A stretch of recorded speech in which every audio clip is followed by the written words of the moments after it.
Imagine a cena que parte o coração de qualquer mãe, uma criança de apenas 3 anos, sentada sozinha num canto, mastigando um pedaço de pão duro e seco, enquanto outra menina, da mesma idade, é servida com iguarias como se fosse uma pequena princesa.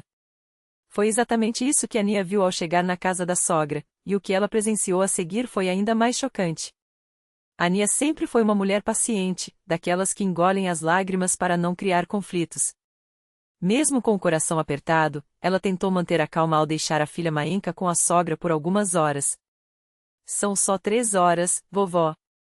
Deixei biscoitos, suco e uma maçã na mochila dela, explicou, enquanto Ludmila Vladimirovna torcia o nariz, como se cuidar da própria neta fosse um fardo. No meu tempo, mãe que era mãe não ficava enrolando com criança, resmungou, como se o carinho fosse um luxo desnecessário. Mas o que Ania não sabia era que, enquanto ela lutava contra o relógio numa reunião que se estendia sem fim, sua filha estava sendo deixada de lado. Quando finalmente conseguiu se libertar e chegou à casa da sogra, depois de 40 minutos perdidos no trânsito caótico, o que encontrou foi uma cena que jamais esqueceria. Na cozinha, a filha da cunhada, Oksana, uma garota de 10 anos mimada até a medula, devorava colheradas de caviar vermelho direto da lata, enquanto Maenka, no canto, seguirá um pedaço de pão preto, duro como pedra. Não havia lágrimas nos olhos da menina, apenas uma tristeza profunda, como se ela já tivesse aprendido que, naquele lugar, não havia espaço para ela. O que está acontecendo aqui? Perguntou Ania, com a voz trêmula de raiva contida. A sogra, sem nenhum constrangimento, respondeu com um desdém que doía mais que uma bofetada. Ah, você já voltou? A Oksana estava com fome, coitadinha. Sua filha comeu o que você deixou, ué. Mas a mochila estava vazia. O suco, os biscoitos, a outra maçã tudo havia sumido.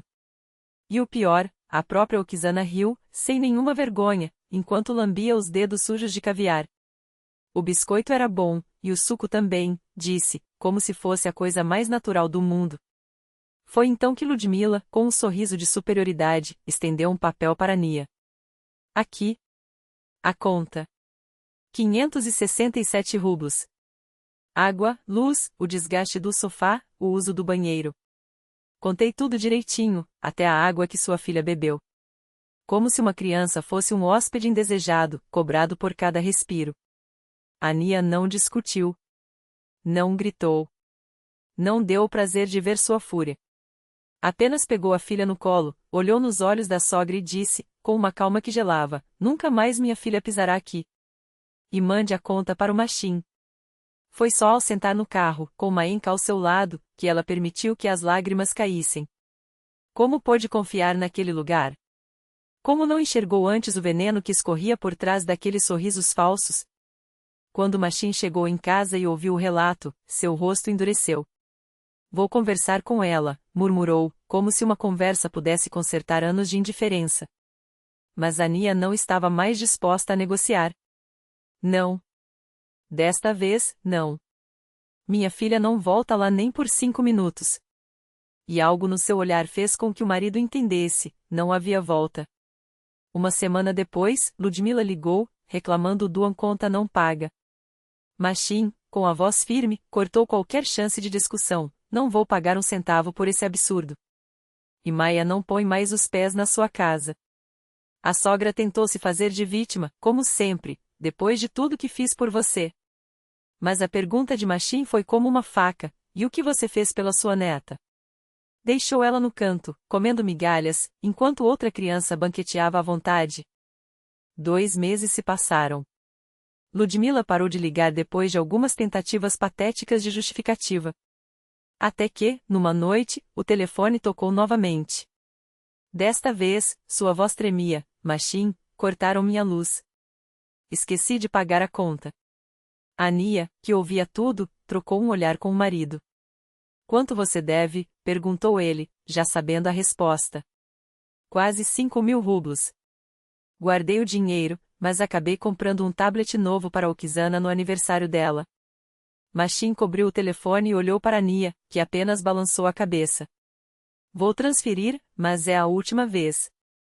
No dia seguinte, porém, enquanto o marido trabalhava e Maia brincava na creche, Ania tomou uma decisão.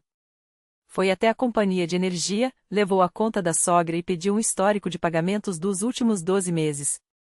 Meia hora depois, saiu de lá com um sorriso no rosto e um papel na mão. À noite, enquanto jantavam, ela colocou uma pasta sobre a mesa. Sabe, fiquei pensando naquela conta ridícula da sua mãe. Achei que deveria fazer uma também. Machin a olhou, confuso. Do que você está falando? Annie abriu a pasta e mostrou os cálculos: 5 anos de babysitter não pago. 5 anos de almoços, jantares e favores que ela nunca retribuiu. 5 anos de desrespeito à minha filha e a mim. Seus olhos brilhavam, não de ódio, mas de uma determinação que não deixava espaço para réplicas. A diferença é que a minha conta não é de 567 rublos. É muito, muito maior. E não vou cobrar. Só quero que ela entenda uma coisa: família não se mede em dinheiro. Se medisse, ela já estaria falida há muito tempo. E você?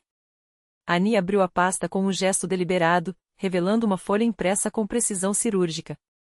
No topo, em letras impecáveis, cálculo da dívida de Lyudmila Vladimirovna Korshunova. Os itens se seguiram como golpes de um martelo sobre bigorna: pagamento da conta de luz que Lyudmila Vladimirovna não esqueceu onde quitar, 4.930 rublos. Dano moral, 10.000 rublos. Custo do almoço roubado: biscoitos, suco, maçã, 350 rublos. Gasolina para resolver a burocracia no centro de energia, 1.500 rublos. 3 horas do meu tempo, que não voltam mais, 3.000 rublos. Total, 19.780 rublos. Maxim arfou, os dedos tremendo ao tocar o papel. O que é isso? Isso, Ania sorriu, mas era um sorriso que não chegava aos olhos, afiado como a lâmina de uma faca de cozinha. É a minha versão dos cálculos. E hoje, meu amor, estive pessoalmente no centro de energia. Um silêncio pesado caiu entre eles. Maxim conhecia aquele tom, o mesmo que ela usava quando alguém ousava magoar sua filha. Sabia de uma coisa?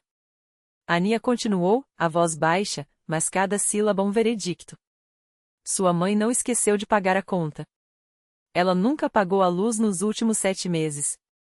Isso enquanto recebe uma pensão de 32.000 rublos mais os 15.000 que você, como um filho devoted, deposita todo mês na conta dela. Os lábios de Maxim se apertaram em uma linha fina. E o que você propõe? Ania fechou a pasta com um estalo seco. Nada. Já resolvi.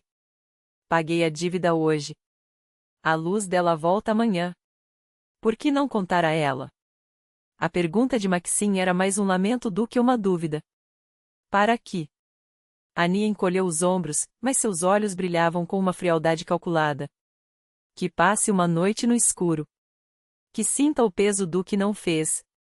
E quando a luz voltar mágica amanhã, que decida: foi um milagre, ou foi você, se um dia resolver contar. Ela se inclinou para a frente, os dedos brancos de tão apertados. Mas escute bem, Maxim, isso acaba aqui. Não vou mais tolerar que nossa filha seja tratada como um estorvo. Nem você, nem ela, nem ninguém. Ele a encarou por um longo momento, como se visse pela primeira vez a mulher que havia se casado, não apenas uma mãe protetora, mas uma estratégica implacável. Então, baixinho, como se temesse quebrar o encanto: eu te amo. E você está certa. No dia seguinte, o telefone tocou. A voz de Lyudmila Vladimirovna tremia, quebrada. Maxim, me ligaram a luz de volta. Foi você? Filhinho, não sei como agradecer. Maxim olhou para Ania, que negou com a cabeça, um gesto quase imperceptível. Sim, mamãe. Eu paguei. Um suspiro aliviado do outro lado da linha.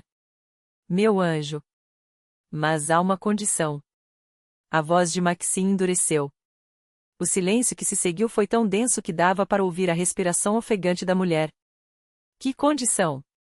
A temperatura da pergunta despencou. Você vai pedir desculpas. Para Ania. Para Masha. Ele não deu espaço para interrupções. Ou eu nunca mais coloco um rublo na sua conta. Escolha. A pausa foi longa. Demasiado longa. Ela te obrigou a dizer isso? A acusação era um reflexo, instintiva. Não. A resposta de Maxim foi um chicote. Sou eu, mamãe. Seu filho. E esta é a minha última palavra. Uma semana depois, Lyudmila Vladimirovna apareceu na porta. Sem o casaco de pele que sempre usava para impressionar, sem o perfume caro que mascarava o cheiro de mofo de sua solidão. Apenas ela, uma caixa de bolo nas mãos e um embrulho com uma boneca para Masha. Entre, Lyudmila Vladimirovna, Ania disse, embora seu corpo inteiro se contraísse por dentro. A mulher hesitou no corredor, como se o chão pudesse se abrir sob seus pés. Trouxe um bolo, e isto. Ela estendeu o pacote, os dedos trêmulos. Para Masha. A menina espiava da sala, os olhos arregalados, o corpo colado à parede como se pudesse se tornar invisível. Masha, chamou Lyudmila, a voz um fio de voz. Perdoe a vovó. Eu estava errada. A criança olhou para a mãe, buscando permissão. Ania assentiu, e Masha se aproximou, passo a passo, como quem se aproxima de um animal ferido. A senhora promete não ficar mais no cantinho? Perguntou, séria.